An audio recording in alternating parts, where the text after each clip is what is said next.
بھارت کے معروف اداکار عرفان خان ممبئی میں انتقال کر گئے ہیں۔ انہوں نے موت سے پہلے ایک خط لکھا تھا۔ دوستو، وہ خط انگریزی زبان میں ہے، اس کا اردو ترجمہ کر کے ہم آپ تک پہنچا رہے ہیں۔ آپ اندازہ لگائیے کہ کینسر کے بڑے مرض سے لڑنے والا عرفان خان کیا سوچتا تھا۔ زندگی کی بہاریں، رنگینیاں، شوبز، چکا چوند، سب کچھ دیکھنے والا، دولت، شہرت، عزت اپنانے والا آدمی جب بستر مرگ پر گیا تو اس نے کیا سوچا اور کیا لکھا۔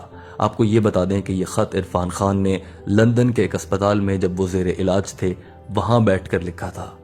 اس اسپتال کی کھڑکی سے لندن کا مشہور ترین cricket ground Lord's cricket ground بھی نظر آتا تھا۔ عرفان خان نے اپنے اس خط میں کیا لکھا تھا، آئیے ہم آپ کو بتاتے ہیں۔ کبھی ایسا بھی ہوتا ہے کہ تمہاری آنکھ اس جھٹکے سے کھلتی ہے جو زندگی تمہیں جگانے کے لیے دیتی ہے۔ تم ہڑبڑا کر اٹھ جاتے ہو۔ پچھلے 15 دنوں سے میری زندگی ایک سسپینس والی کہانی بنی ہوئی ہے۔ مجھے اندازہ نہیں تھا کہ انوکھی کہانیوں کا پیچھا کرتے کرتے میں خود ایک انوکھی بیماری کے پنجوں میں پھنس جاؤں گا۔ ابھی تھوڑے دنوں پہلے ہی مجھے اپنے نیورو اینڈوکرائن کینسر کے بارے میں پتہ چلا ہے۔ مجھے یہ بھی معلوم ہوا ہے کہ یہ ایک ایسی بیماری ہے جس کے مریض پوری دنیا میں بہت ہی کم ہیں، نہ ہونے کے برابر۔ مریض نہیں ہے تو اس پہ تحقیق بھی ویسے ہی نہیں ہوئی جیسے ہونی چاہیے تھی۔ نتیجہ کیا ہوگا؟ ڈاکٹرز کے پاس دوسری بیماریوں کی نسبت اس کے بارے میں کم معلومات ہیں۔ علاج کامیاب ہوگا یا نہیں، یہ بھی سب ہوا میں ہے، اور میں بس دواؤں اور تجربوں کے کھیل کا ایک حصہ ہوں۔ یہ میرا کھیل نہیں تھا بھائی، میں تو ایک فل سپیڈ والی بلیٹ ٹرین میں سوار تھا۔ میرے تو خواب تھے، کچھ کام تھے جو کرنا تھے، کچھ خواہشیں تھیں، کچھ ٹارگٹ تھے، کچھ تمنائیں تھیں، آرزویں تھیں، اور میں بالکل ان کے درمیان میں لٹکا ہوا تھا۔ اب کیا ہوتا ہے کہ اچانک پیچھے سے کوئی آ کر میرا کندھا تھپ تھپاتا ہے۔ میں جو مڑ کر دیکھتا ہوں تو یہ ٹکٹ چیکر ہے۔ تمہارا سٹاپ آنے والا ہے بابو، چلو اب نیچے اترو۔ میں ایک دم پریشان ہو جاتا ہوں۔ نہیں بھائی میاں، میری منزل ابھی دور ہے یار۔ اور پھر ٹکٹ چیکر مجھے سمجھانے والے انداز میں کہتا ہے، نہ یہی ہے سٹاپ، تو بس یہی ہے۔ ہو جاتا ہے، کبھی کبھی ایسا بھی ہو جاتا ہے۔ اس اچانک پن میں پھنس کر مجھے سمجھ آ گئی کہ ہم سب کس طرح سمندر کی بے رحم لہروں کے اوپر تیرتے ایک چھوٹے سے لکڑی کے ٹکڑے کی طرح ہیں۔ بے یقینی کی ہر بڑی لہر کے آگے ہم تو بس اپنے چھوٹے سے وجود کو سنبھالنے میں لگے رہتے ہیں، نہ اس سے کم نہ اس سے زیادہ۔ ہرا سمندر، گوپی چندر، بول میری مچھلی، کتنا پانی، اتنا پانی، تو بس پانی، بے رحم پانی۔ وقت کی موجوں کے تھپیڑوں میں تیرتی نامعلوم ہستی اور پانی۔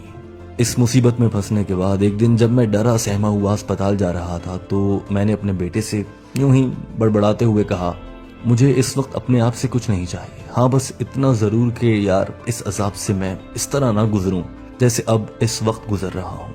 مجھے اپنا سکون، اپنا اطمینان واپس چاہیے۔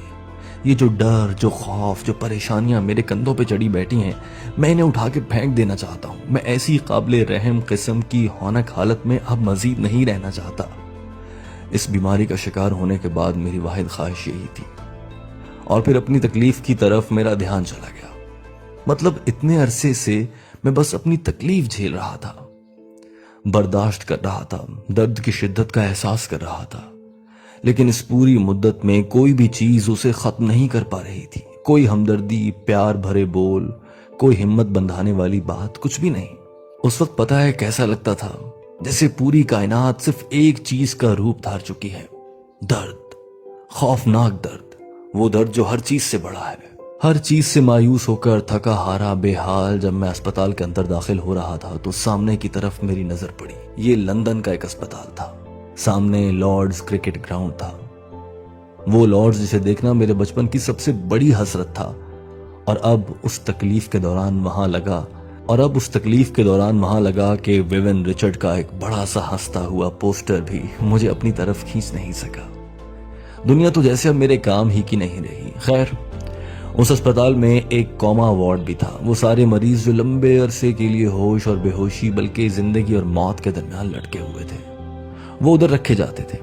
اوپر، بالکل میرے وارڈ کے اوپر والے کمرے میں ایک دن میں اپنے کمرے کی بالکنی میں کھڑا تھا تو جیسے ایک دھماکہ ہوا۔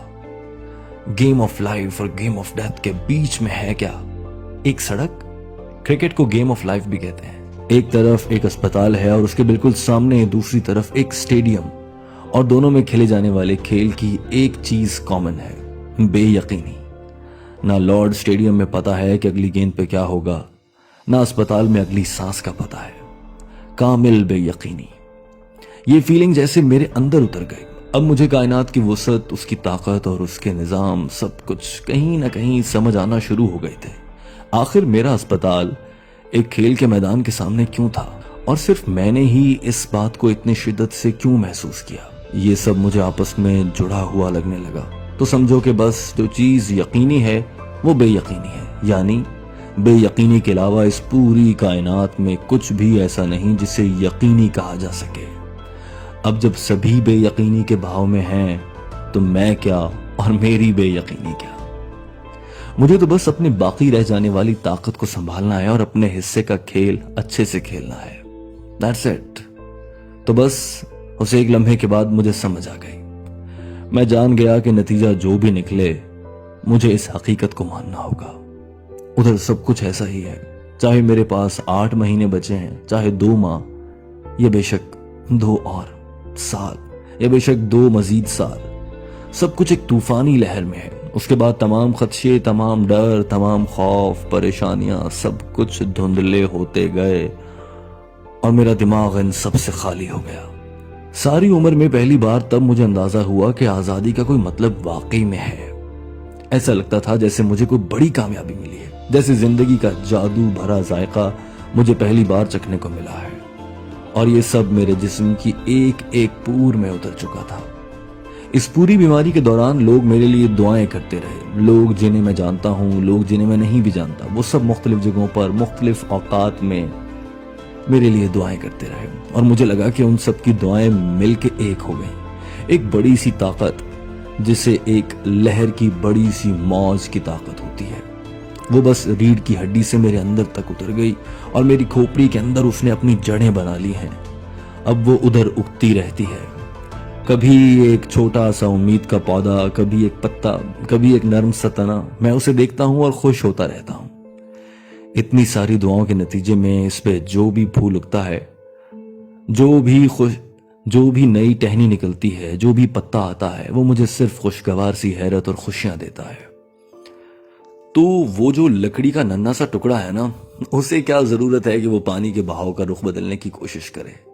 اسے یہ بات سمجھ لینی چاہیے کہ ہم سب قدرت کی گود میں بیٹھے ہیں، جو ہمیں ہلکے پھلکے جھولے دے رہی ہے، نہ اس سے زیادہ نہ اس سے کچھ بھی کم۔ That's it۔ خطرناک کینسر کی تکلیف دہ گود میں بیٹھ کر عرفان خان نے یہ سب کچھ لکھا۔ خدا عرفان خان کی مغفرت فرمائے۔ دوستو، عرفان خان کی جانب سے لکھے گئے اس خط کا ترجمہ آپ نے سنا۔ یہ خط دوسرے احباب تک پہنچائیے اور یاد رکھیے، زندگی خدا کی دی گئی ایک مہلت ہے، وہ کبھی بھی اپنی جانب اس مہلت کو واپس لے سکتا ہے۔ ہم انسان بے بس ہیں اور ہم انسان کوشش میں لگے رہتے ہیں کہ زیادہ سے زیادہ وقت گزار لیں، مال اکٹھا کر لیں، دولت بنا لیں، لیکن سب ٹھاٹھ پڑا رہ جائے گا جب لات چلے گا بنجارا۔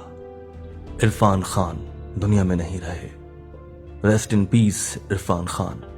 آئیں سب مل کر دعا کریں، اللہ تعالیٰ اس مسلمان اداکار کو جنت میں اعلیٰ مقام عطا فرمائے اور ہم سب کے گناہوں کو بھی معاف فرمائے۔